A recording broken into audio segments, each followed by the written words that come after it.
All right, welcome everyone. It's just a little bit after 4 here, so we're still going to give it a minute before we dive on in, but I'll head on over to our next slide here and let you know about a discount code that we have as a thank you for attending today's virtual book launch event for career management in today's workplace. Perfect. So you can use this code we have here to receive 20% off when buying career management in today's workplace on the Canadian Scholars website, valid until January 31st. This QR code here will take you to the book's webpage. If you have any trouble, you can also Google. It is fairly accessible. As well, 3 lucky attendees will be randomly selected to win a copy of Career Management in Today's Workplace. Winners will be contacted via email tomorrow morning. Right. And with that, I am going to hand things over now to Shivam and Nataliya and enjoy the rest of this virtual book launch. Thanks so much, Emma. Hey everyone, welcome. Thank you for joining in today and taking out the time on a Wednesday afternoon. My name is Shivam, and I'm going to be moderating the session for us today. And I have some interesting questions for the author of the book, Nataliya. But before we get into that, I just want to quickly give a short introduction about myself. So I came to Canada 4 years ago as an international student, and I was studying at Humber College for my postgrad program in business analytics. That is where I met Nataliya. Back then, I used to call her Professor Nataliya. Amongst other things, she did teach us this course on career development, and I thought it was actually one of the best components of the program because, of course, there was a lot of technical stuff that we were learning outside of the career development program. But because I was new to Canada and most of the people in the program were, it was very insightful, the advice and the anecdotes that Nataliya shared with us, because it actually helped us, not just find the jobs in this really tough job market, but it also helped us realize jobs that were a good fit for us and, the other aspects that you need to think about related to your career. So that course was super helpful, and I think this book is a translation of all the insights and advice that Natalia shared with us. It's a more comprehensive version of that, and I had the privilege of having early access to the book, so I was able to go through most of the chapters. And what I am going to do, since I understand that most of the people joining in today are going to be students, international students, maybe some faculty members. What I'm going to try to do, to the best of my abilities, is be a soundboard for all of you and ask all the honest and interesting questions that you all probably are thinking about. Um, and then, yeah, hopefully Natalia can not just share insights from her experience, but maybe also read out some of the interesting stories and pointers from the book. So yeah, I think that's how the flow of the session is going to look like. Having said that, of course, it's going to be a conversation between myself and Natalia. We do want the attendees to really engage. So you will notice there's a Q&A box at the bottom of your screen. Throughout the session, if you have any questions or concerns, feel free to drop those questions in the box. We may not be able to tackle or address all of them immediately, but in the middle of the session, once we have tackled some of the different segments that we have planned for you, I will select some of the questions that are interesting, and Natalia can then respond to them. So be as engaging and interactive as you guys can. That's the whole purpose of this session. But that's everything from my side for now. I'll pass it on to Natalia so that she can talk about her introduction and tell us a bit about the book. Thank you, Shivam. I hope I'm audible. I'm not a Zoom user. Can you hear? Okay, fantastic. Yeah. So before I proceed to introducing the book a little bit, I want to mention a couple of other points that Shivam actually didn't make, because obviously the reason I asked Shivam to be the facilitator for this amazing event and important event in my life is because he was the one who was always asking questions during every class with regards to career development. So he kept me on my toes throughout the whole process, and therefore I really appreciate what he did. He helped me to shape all the ideas, or he was one of the most critical participants in the process of creating this book. So Shivam, thank you very much for your amazing contribution. And in addition to that, I obviously want to take a moment to thank everybody who is here in the audience today. Unfortunately, I cannot currently see all the names who are here, but I do know that there were quite a few people who really participated in this book, in the creation of this book as well. They are all the co-authors of this book, and I truly want to thank them.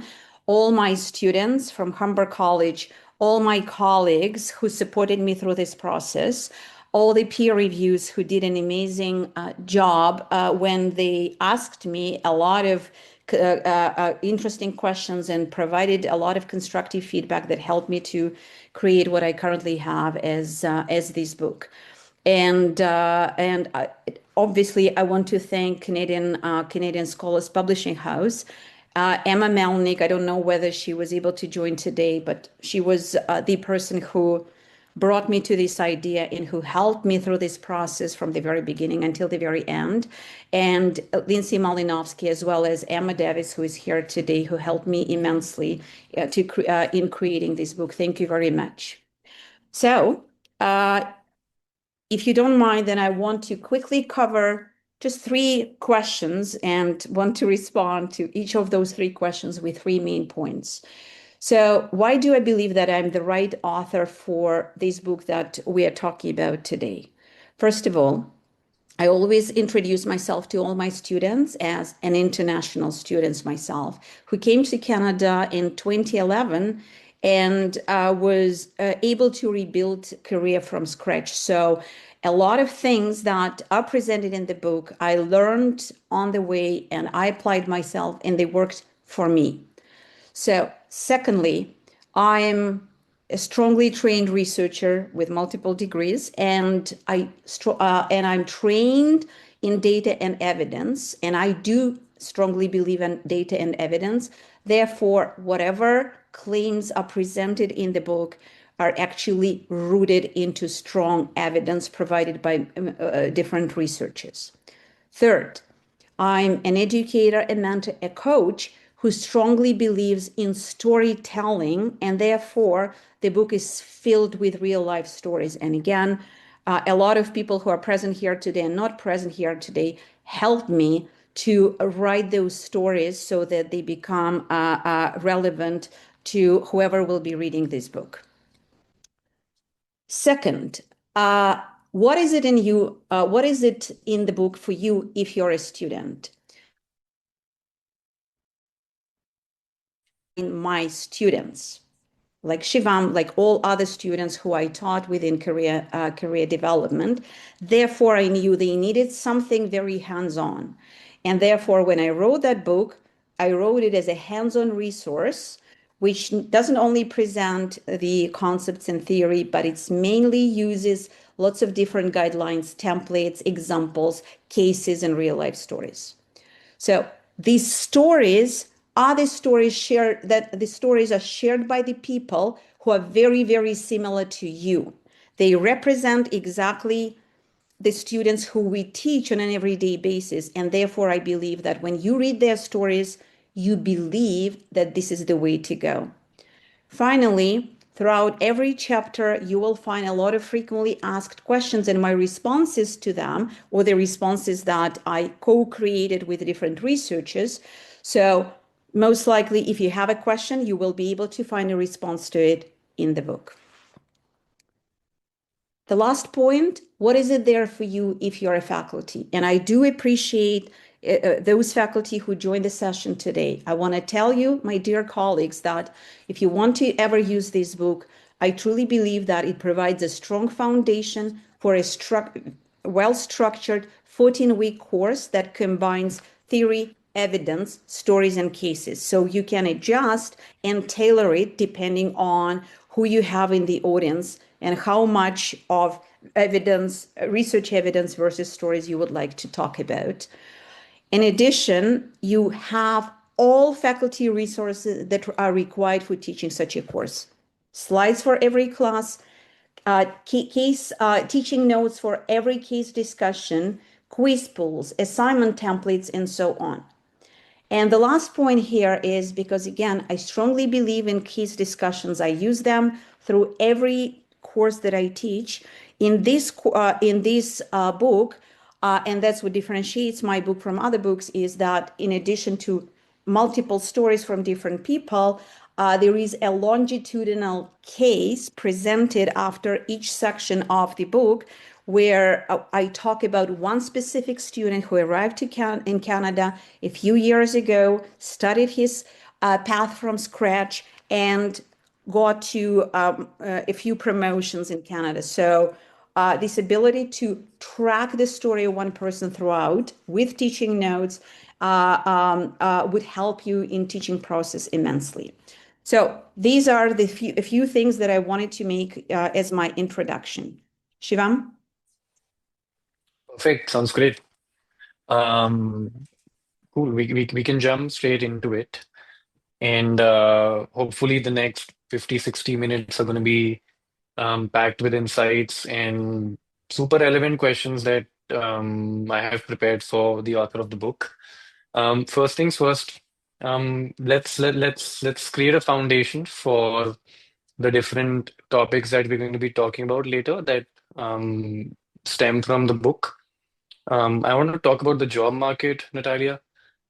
We are living in interesting times. There's a lot happening in the job market. There are recessionary trends, geopolitical instability, artificial intelligence that is really changing the landscape pretty quickly. I wanted to learn from you, what are you seeing in the Canadian job market right now that you weren't in the past 2 to 5 years? And what's fundamentally different about the job market in 2026? Yep, that's Shivam right there. He always asks the most difficult questions, and thank you so much. Yeah, but that's a good start. And obviously, it's a big question, and we can talk about that for hours, but I want to be very right to the point and probably bring just a few most important ideas here. First of all, we need to look at it from a couple of different perspectives, long-term and more immediate perspective. Long term, and you did already mention a couple of or a few trends that have been happening within actually global labor market, which also impacted Canada.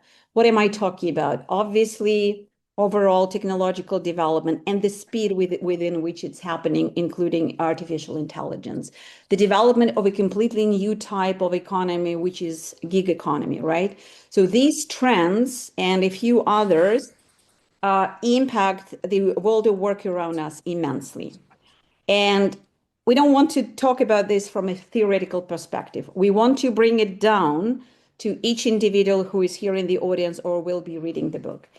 How does it impact me, an individual, immensely? Because the current the current world of work becomes very fluid and very unpredictable. And because it changes so quickly and it's hard to predict what will happen, it requires us to change a lot. First of all, surprise, surprise, and that comes from the professor, formal education as well as a lot of professional experience will not guarantee employment anymore. So it means that we actually, and I'm talking about us in general, we will need to constantly teach ourselves and learn new job-related skills as we go, because jobs will be changing very quickly and we will need to adjust. But more importantly, and that's exactly what we're going to talk about here today, we also need to learn, develop, and constantly leverage career management skills. And I'm sure later on we'll talk about more specific career management skills and how they will work and how they are important. So that's a more long-term perspective. If we look at the immediate situation with the current Canadian environment, you also mentioned that current situation is pretty challenging. The most important challenge is the unemployment rate has been growing, and especially in 2025, we did see the unemployment rate grew.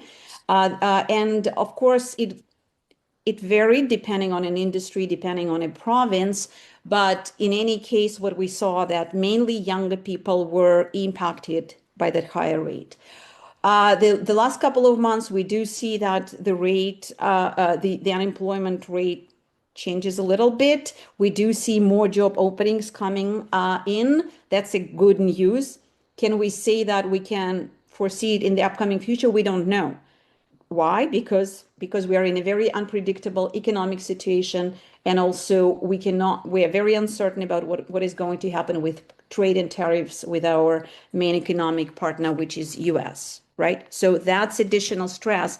And putting all of this together, we can conclude that obviously the competition in the job market is fierce and will continue to be fierce. Therefore, we do need to be very strategic and very intentional, very proactive and adaptable when we're trying to construct our careers and look for jobs. A couple of points, and then we can move on about some good news. So some of the good news here in Ontario would be that recently the government came up with some requirements for employers. One of those requirements, if an employer is going to use artificial intelligence during their hiring process, they need to communicate that clearly in the job posting, meaning what kind of AI they use, what for, whether they are going to scan the resumes, whether they are going to use them during their interview process, and so on. That's good because it helps, it creates some transparency, gives you an opportunity to prepare and adjust properly, but then you do need to use that information to prepare and adjust properly.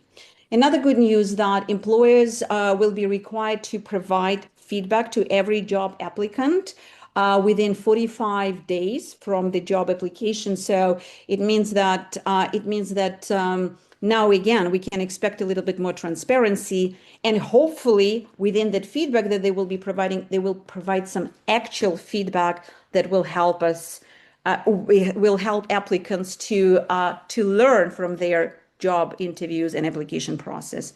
And last point that's more related to international students. It is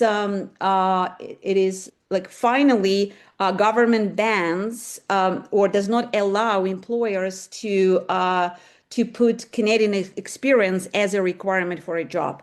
Again, as international student myself, and you are nodding as well, you know how hard it is. So it's a good news for professionals with skills. Having said that, I do not expect that employers will still not be expecting you to demonstrate within your application process and interviewing process that you are very, very familiar with the Canadian business environment. Those expectations will still be there. Right, fair points. And I think it's great that we have some silver lining, some of the changes that are happening at the policy level to add more transparency. I think that's going to be super helpful for immigrants, international students, job seekers in general, just to add more transparency. But to what you were mentioning earlier, we are living in times where we're seeing a lot of volatility, competition, things are changing really fast. And so this is a timely conversation because the entire point of the book, at least that's the message that I got, was to, be really intentional and strategic about career choices, which is a great segue into the first question I had, because that's a belief that I carry. But in I guess most of the people who are attending the session live, because they made the choice to attend a 60-minute session on a Wednesday evening, they want to be more intentional with their career choices. But for people who are watching online or other people that are going to be reading the book, I do want to talk about something more fundamental, which is there's this belief out there that we should not be too obsessed or serious about our career choices.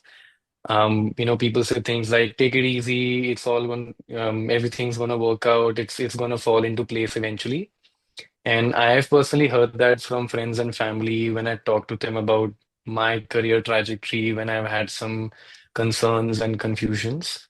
Um, and sometimes I think maybe they have a point. Why should I worry so much about my career? Maybe I just find a high-paying job that offers good work-life balance, and then I can, just enjoy my life outside of that.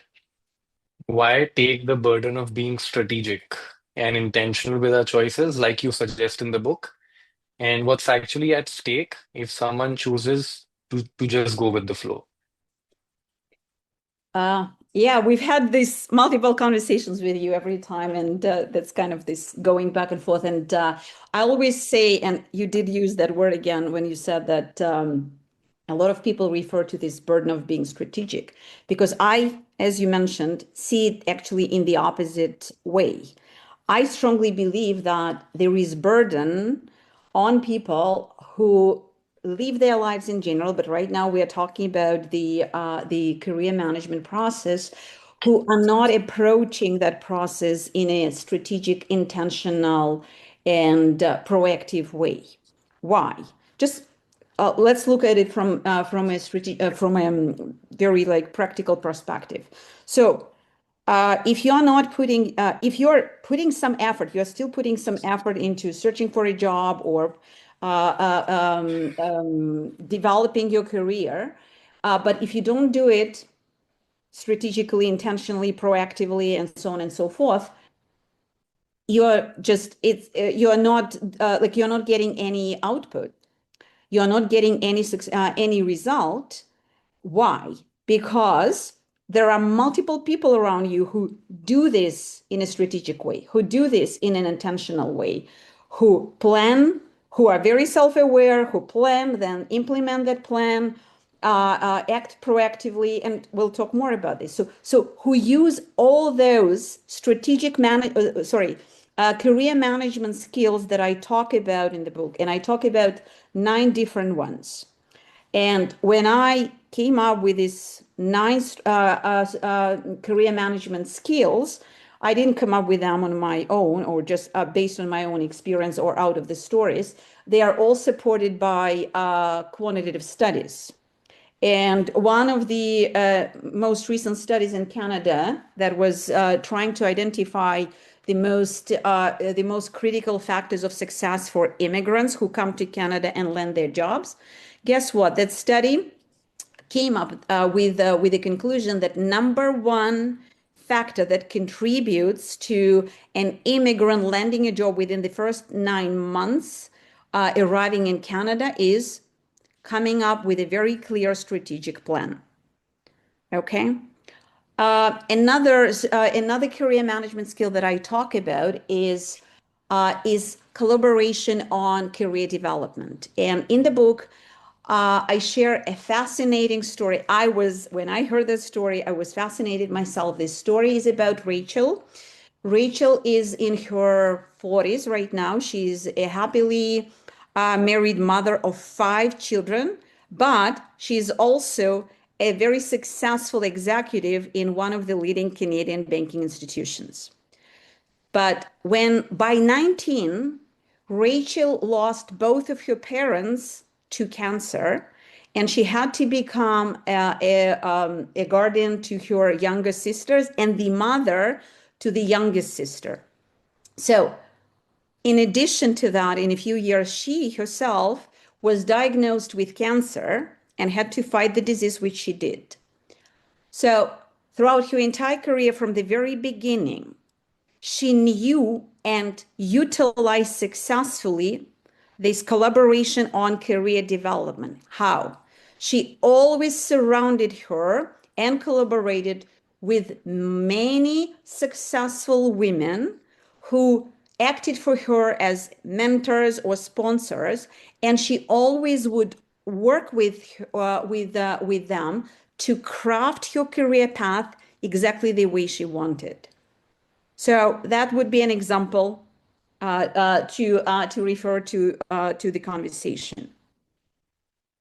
Right, makes sense. Yeah, I think gone are the days where, you were not intentional and conscious about where you were moving. And you're right, it's going to be a competitive advantage if you're doing it because other people in the market at least a lot of those good candidates are going to be doing that, so it's going to be important to stand out.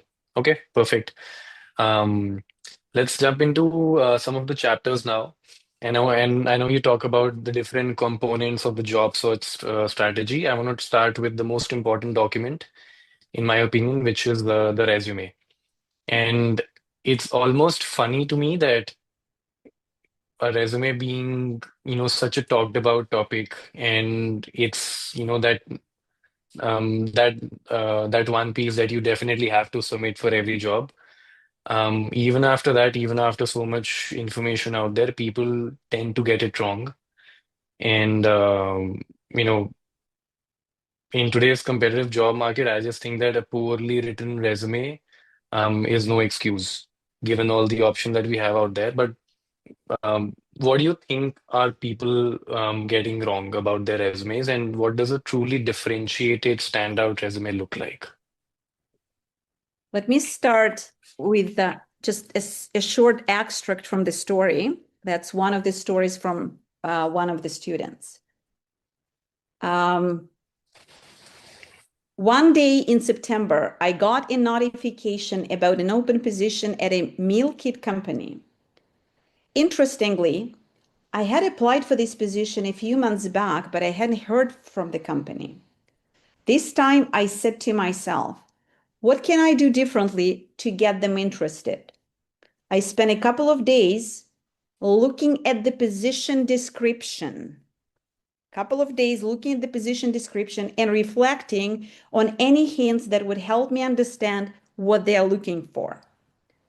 Once I got clarity, complete clarity in terms of what they wanted, I spent the next 2 days carefully customizing my resume to their expectations. I was confident that I had the experience they needed, but I wanted to make sure that I presented this experience using their language. Once you understand what they want and whether you can offer your personal value proposition to them, now start dissecting. Look, I call this process as the dissection, like dissecting a job description, and may spend 2 days trying to understand exactly what they were looking for. And then once you understand that, you can try to customize your resume to make it stand out. A lot of people know about customization, but instead of actual customization, what happens? They pick a few words from a job description, throw them at their resume, and submit. That's not customization. Once you understand what exactly they're looking for, you rewrite your standard resume to match or show that you meet their expectations and can help them solve the problem, and you rewrite it in their language. So that would be my key messages here. Right, very insightful. And I know you talk about the specifics and tactics in the book. You also have templates if somebody wants to reference how the ideal resume should look like. And of course, they can use that to further customize, their resumes as per the job applications. But yeah, totally agree. Hershey's from the audience says job description is the holy book. Couldn't agree more. Yeah, we need to really understand the job description. Right, fantastic. Uh, on a related note, since we were talking about resumes, um, most of us also understand that LinkedIn has also become even more critical as times have passed. But I personally have noticed that most people do not use LinkedIn effectively. I see a lot of people using LinkedIn as um, a static resume that they would, update every 6 months or 1 year. And they're not, you extracting all the juice that they can from the platform. Especially for international students, I feel, because um, networks and to be able to understand what's happening in the job market, that's really important. And most of the international students do not have, numerous connections when they land in this country. And so to be able to utilize LinkedIn and similar platforms to build their networks and circles online is going to be super important. But that's been my observation. What do you think effective utilization of LinkedIn looks like? And what are some common mistakes? What are some do's and don'ts that you can talk about? Yep, I cannot agree more. And actually, I do see that still some people do not realize that actually LinkedIn profile is has become even more important than the actual interview. Why? First of all, a little bit of data before more stories. More than 90% of all hiring managers, recruiters, and HR specialists, they check social media, and the first place to go is LinkedIn. Why do they go there? Because they find it more, there are two reasons. They find it a more trustworthy place to go, meaning that it's much easier to exaggerate your experience if you are submitting it directly to the employer through resume. And it's way harder to present your experience not in an exaggerated way if it's in a public domain where your former employers, your managers, your peers, and so on can easily see that and refer to that. So that's that. Second reason, and even more important reason, is that LinkedIn profile gives a way more holistic picture of an applicant, and that's exactly what employers want to see. They want to see the actual person behind that. And when they looked at LinkedIn profile, they look at everything, including your posts, including your comments to the post, whether you follow the companies, whether you have professional references there, and so on and so forth. So that's why it's extremely important to be really effective on LinkedIn. You ask for a few do's and don'ts, and again, funny, most likely in this audience there are people who have already done a lot of work, because most of people here are my former students who we worked with. But let's imagine that there is somebody in the audience who has never heard what I talked about before, and I ask this person to open their LinkedIn profile. The first place I want them to go is to look at their headline right after or beyond their picture, because that's exactly what I do. And I, as a professor, I get invites on LinkedIn like dozens, at least like dozen per week, and I always skim through, and it's only 60 seconds, and I can get the entire idea whether people make mistakes not only on their LinkedIn profile but overall. So go back to the headline. If you look at your headline and you see student aspiring, looking to build a career, and the variations of all these words in the headline, sorry guys, whoever the person I'm talking to, you are obviously among those people who do not differentiate themselves and who do not show their value proposition through the headline. If a headline like that, nobody will move further. Okay, let's proceed to your about section. Do you have actual stories, examples of how you helped solve problems in your previous job, within your previous job experience? If I, as a potential employer, can find those examples there, they will speak to me and they will confirm that, yeah, that person might help me solve my problems, right?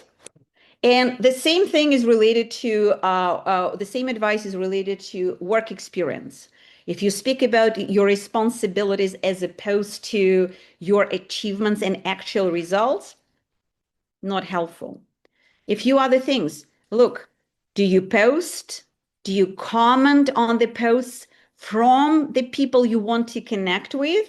If you don't actively engage in professional conversation with them, your expertise is not shown there. Last point that I want to make here, which is especially important for people who do not have enough professional experience, just young people who just come finish some educational program. If you don't have experience, create portfolio of projects out of your academic projects so that you can show the actual skill. That would be my final suggestion here.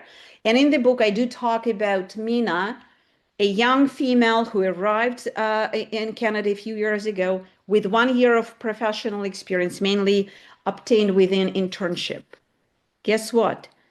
After her second term, she got 2 full-time jobs and without actually actively searching for them. Why? Both recruiters found her on LinkedIn. Her LinkedIn profile was effective.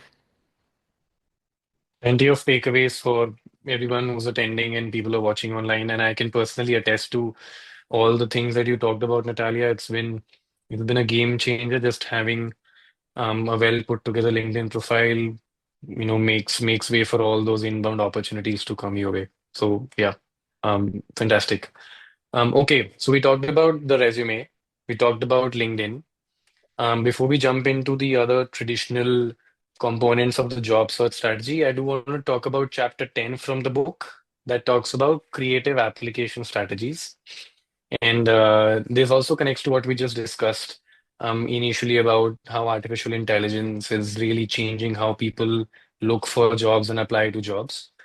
Um, so, creative application strategies, from what I understand, is going unconventional outside of the traditional way of applying to jobs where you create a resume, cover letter, etc.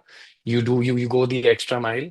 You think out of the box, and I personally have been a beneficiary of some of these tactics that I have experimented with. But I wanted you to share some examples from the book or from stories that you've heard from your students where people have utilized out of the box unconventional strategies and how that looks like in practice.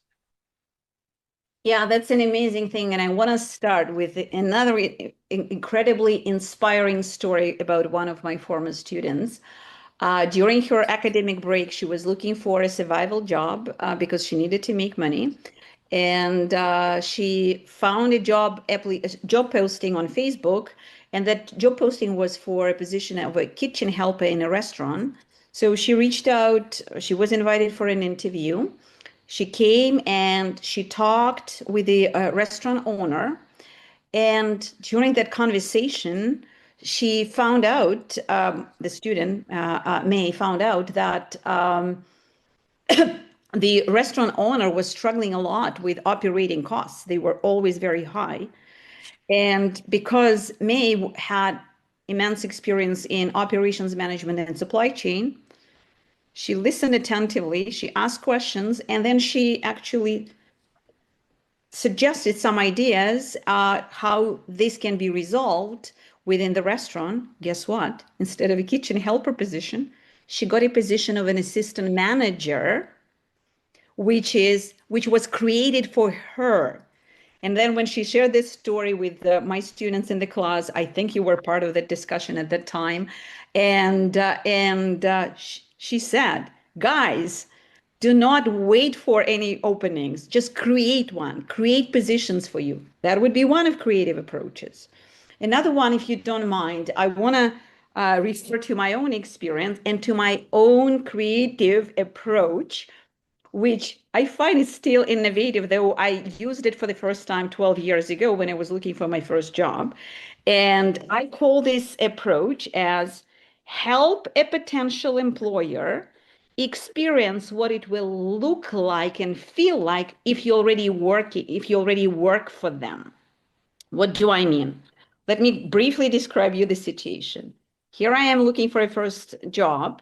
I find a job posting, and in the job posting, it was clear that the key problem that potential employer wanted to solve, they needed somebody to manage their new strategy in their educational program.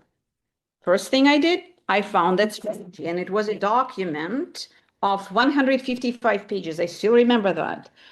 I read the whole thing from a perspective of, if I'm hired, I need to implement it. And of course, I had a lot of questions. So I reached out to my potential manager, And I said, I have questions. I would like to discuss them with you. So my email grabbed his attention, and the guy invited me for not for an interview, but for a conversation. And let me quickly read what happened after he invited me for that. On the meeting day, I was standing at the door of the AD's office 10 minutes early. I had a 2-page document with the questions on the report and my resume in the folder. I wasn't expecting to be interviewed for the position. However, I wanted to ensure that I had my resume if asked. The AD showed up at the door of his office precisely at the scheduled time. The first thing he said to me was when he entered, the first thing he said to me when we entered his office was, I hope you understand that I'm not going to interview you for the position. Definitely not, I replied.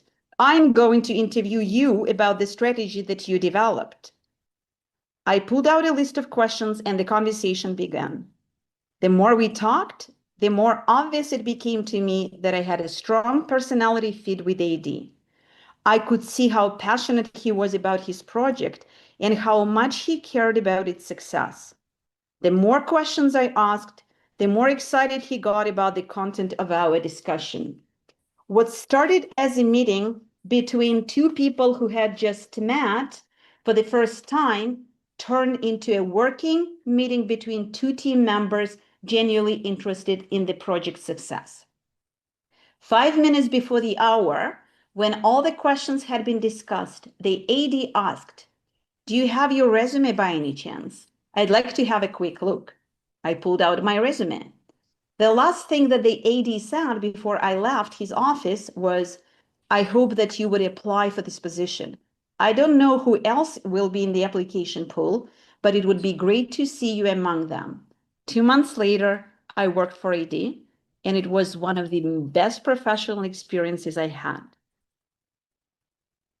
Testament that creative application strategies do work, and they might be even more relevant today because, And of yeah. course, Shivam, I do talk about like other strategies such as, like a portfolio of projects, how you want to present it, how you can use the video resume instead of a regular cover letter and resume. I do talk about stuff such as career story template and so on and so forth. Sorry.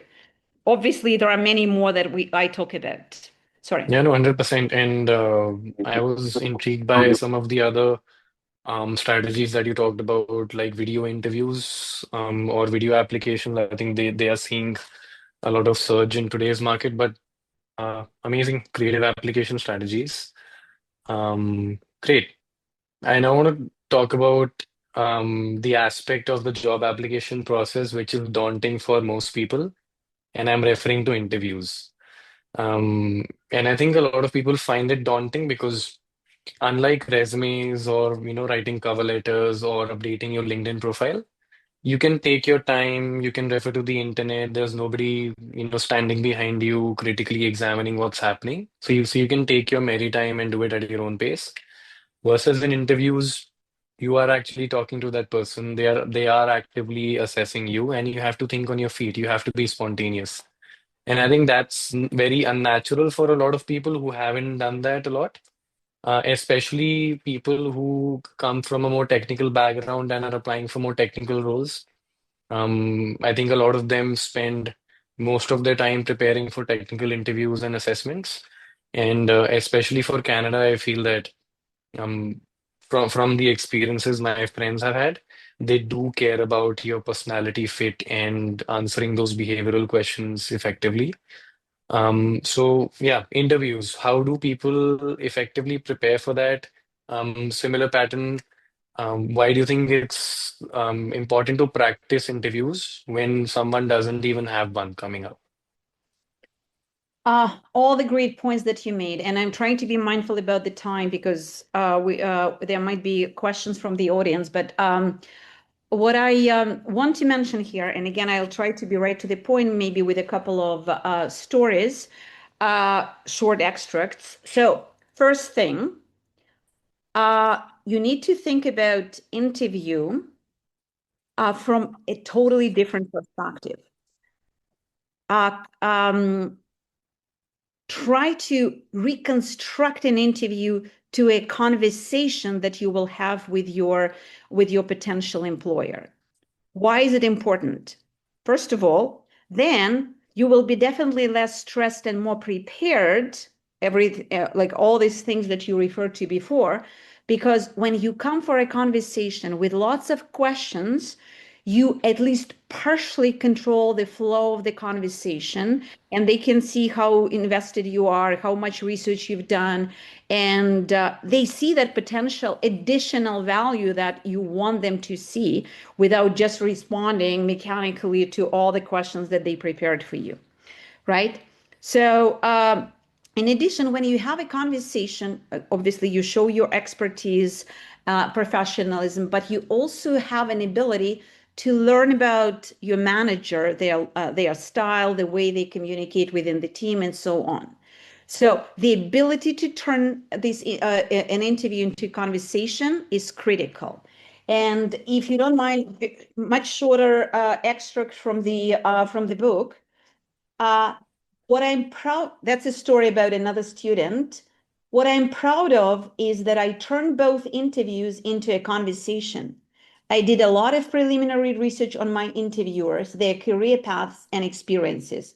I asked many questions about their experience working for the company and moving within the company. We discussed their vision for the department and their most pressing problems. We talked about my potential career trajectory in the company if I'm hired. I felt that I was also assessing the company, trying to understand whether I wanted to work for them or not. So that's point number one. Point number two, you did mention that it kind of feels that you have to act on the feet when you're being interviewed and you're not able to, it's very hard.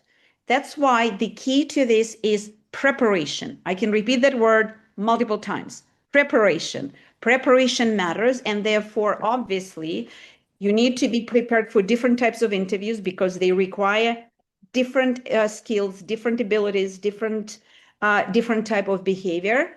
I'm talking about phone interview, I'm talking about video interview, I'm talking about AI interview. That is another base that I'm discussing in the book as well.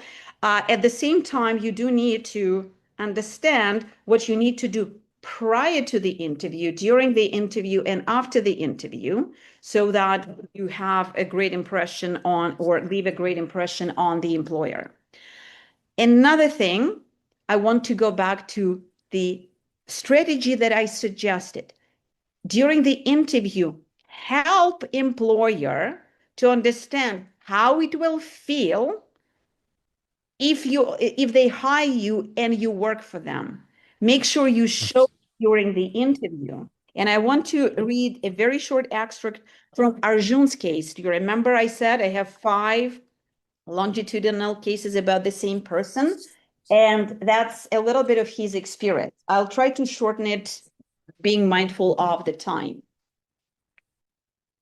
I knew that I didn't have enough technical experience, so I needed to find a different strategy to beat my competition.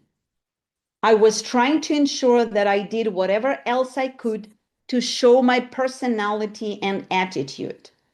For every interview, I would do things that they hadn't asked for. I would prepare a text or a presentation depending on the type of interview. For example, one time I prepared a presentation on what I would do in the first 30, 60, or 90 days if I joined the organization. Other times I would prepare presentations showing a specific project I had worked on, demonstrated certain marketing skills.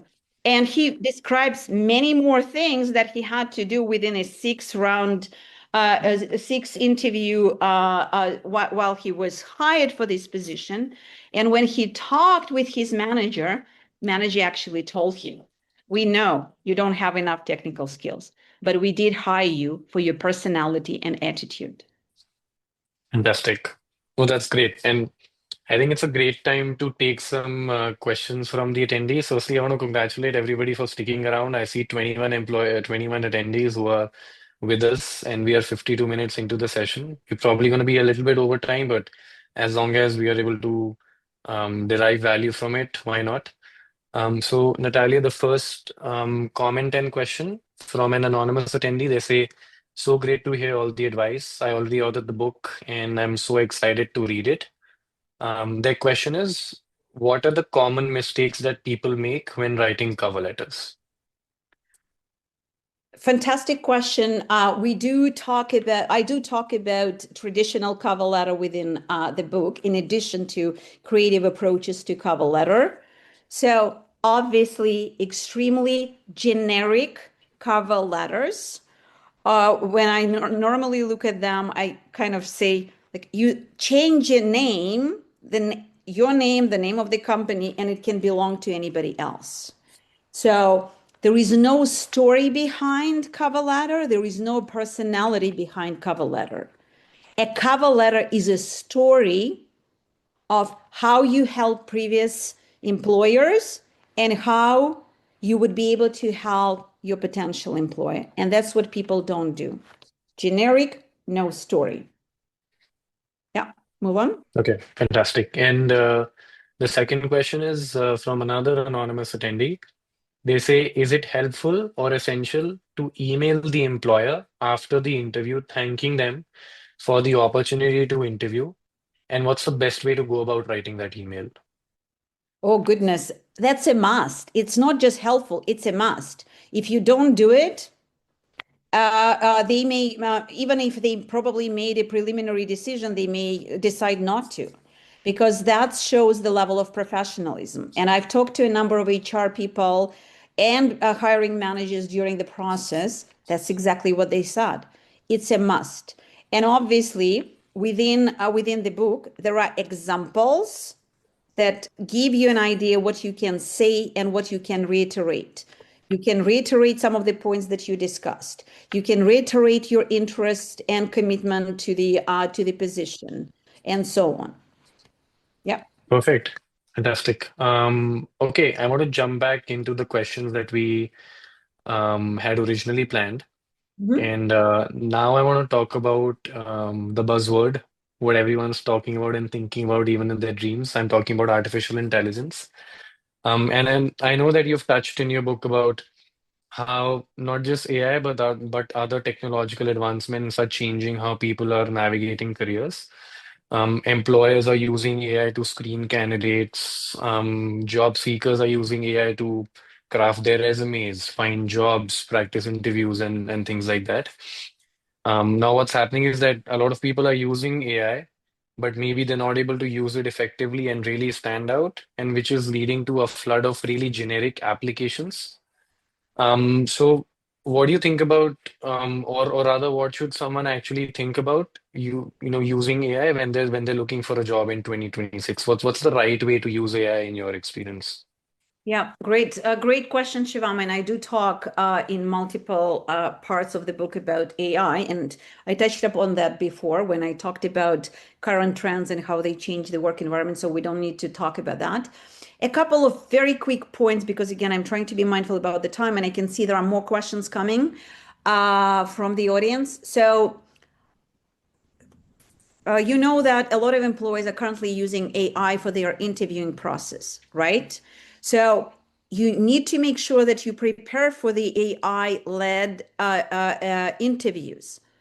One of the most important things, and that's a very practical advice, when you check whether the AI platform will be used and which specific AI platform will be used for an interview. They vary in a sense that they can check different aspects of the interview process. For example, some platforms are customized or programmed to check whether you use enough keywords, professional jargon that is used in this specific company and required for this specific position. So make sure that you know that that's what will be checked and prepare accordingly. Some of the AI platforms are focused more on your ability to communicate, your facial expression, your body language, movements, and so on. If that's what they are looking for, Again, make sure that you practice using the same platform before you go for an interview. I do talk about the use of AI for LinkedIn, and I'm not going to refer to any specific AI platform, so nobody thinks that I'm recommending specific ones. They are mentioned and how they can be used in the book. But what I want to say here, I encourage people to use AI, but I encourage people to use an I in a very smart way. AI built in such a way that they use previous patterns, previous ideas. If you expect AI develop new ideas which will differentiate you from the crowd, that's not going to work. Yes, you can brainstorm with your AI partner, but the ideas should be yours. You can put the ideas together, use AI to polish them, especially if you're an international student. But then still do not expect that AI will create something that will differentiate you from the crowd. That's not going to happen. Right. Super helpful. Right. Okay. I know we're at time for the session, but maybe we can extend it by 10 minutes because I see some interesting questions in the Q&A chat box, and there's only two other aspects that I really wanted to talk about. So yeah, the attendees, if they can hang around, we can address those questions towards the end. My second last question for you, Natalia, is I know we talked a lot about resumes, LinkedIn, all the tactical level stuff. I do want to focus on a theme that a lot of candidates find hard to grapple with. And I want to mention rejection. Mhm. A lot of people have been in the job market for a very long time. They have had 200, 300 applications that they've sent out. Maybe they've gotten some interviews, but no offers at this point. I can also relate to this because there were times where I was also in that boat. Um, and especially international students, since they're trying to adjust to a new country, understand not just the job scenario, but otherwise a new country. These people are confused, they're burnt out, and and they're starting to question themselves. What would you tell them? What advice would you give to people who are in this situation? Yeah. First of all, if you are among those, and I'm not referring to you, Shivam, among those who try to apply with 200, 300 applications nonstop, there will be lots of rejection. Why? Because this is not the right way to approach the whole process. Everything what we've talked about, the resume customization, the creative strategies, preparation for the interviews, and LinkedIn and posts, and so on and so forth, require a lot of strategic approach. You cannot do that with 200, 300 applications. As a result, there is no outcome and a lot of rejection. Therefore, if you want to reduce the probability of being rejected, start approaching it in the proper way. Having said that, I don't mean that like you will not get rejected even when you do it correctly. But obviously, the amount of rejection will be less, and you will know that you are approaching it from a strategic, intentional perspective, right? So I totally admit the importance of dealing with rejection as one of the consequences of this process. So I do speak a lot about that. I do talk about negative consequences of rejection, and I do talk about the idea how you can manage stress related to rejections in the chapter related to energy management, where especially when I focus on how you manage emotional drain as well as mental drain. And finally, I want to go back to Arjun, my case subject, and he said, and I repeat it to all the students all the time. So change your perspective of rejection. Whenever you go through an interview and you get a rejection, do not look at it as a rejection. Look at it as an opportunity to learn so that you can apply all the learnings to the new application and new interview. Fantastic. Yeah, that's great advice. And I want to take a couple of questions before I ask my final question, and I would request all the attendees to hang around for that because we talk about the book and how you effectively read it. But before that, just some quick questions that I think are going to be relevant. Jem asks, what one change can a candidate make to ensure they make a strong positive impression in either their interview, LinkedIn profile, or resume? I want to go back to the ability to understand and communicate the personal value proposition to your potential employer. So that would be my main response. Understand what value you can bring to the employer and show it, because even if you have it, but you cannot communicate it effectively, you cannot win. Thank you. That's a great question. Right, great. And I do see some other questions that may not be very relevant to this particular session and the theme that we are discussing. So hopefully you can find some of those answers in the book, or you could reach out to Natalia after the session. But since again we are pressed for time, um, Natalia, I did want to jump into the last segment for the session, Mhm. where I want to talk about people who are in the job market right now. They need help today. They may not be able to wait 6 months or be able to read, the entire book from cover to cover. They're in active job search mode, and they need advice and actions today. So, which chapters should they prioritize firstly? And how would you recommend somebody to read your book so that they can actually extract, and apply all the information that you've shared? Yeah, and I want to be very transparent that that question that Shivam asked me, and that was a great question because obviously when I created this book, I created it as a textbook for a 14 weeks, sorry, 14 weeks course where they would go chapter by chapter exactly in the order in which the course will be taught, right? But Shivam, you're totally correct that we need to look at it from a perspective of an individual who is currently searching for a job, doesn't have an opportunity to take the entire course and so on. And based on your suggestion, I did come up with a kind of a roadmap. I hope you can see it on the screen. Yeah, yeah. So, and which helps an individual reader understand how they can approach the book if they buy it on their own and trying to use it on their own. Okay, here is a bit of a roadmap, and I try to be very short.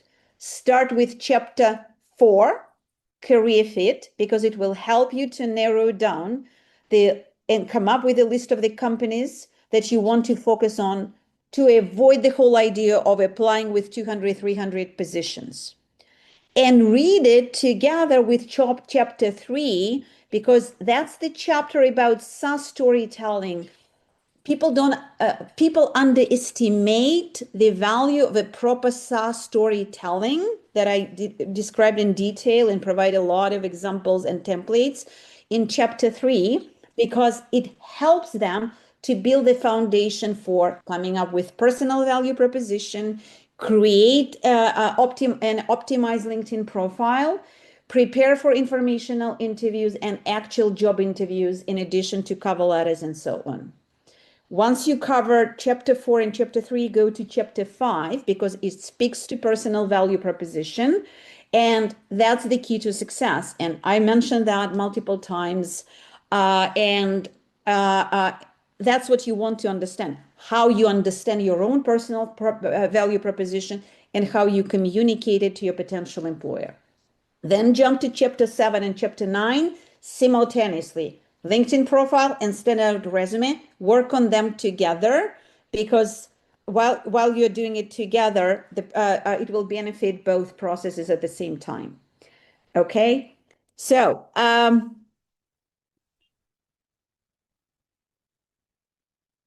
the next one, sorry guys, I think within this, when we were recreating it, I will recreate that. It's chapter 10 and chapter 11, not chapter 8. Chapter 10 and Chapter 11, creative application strategies and interview preparation.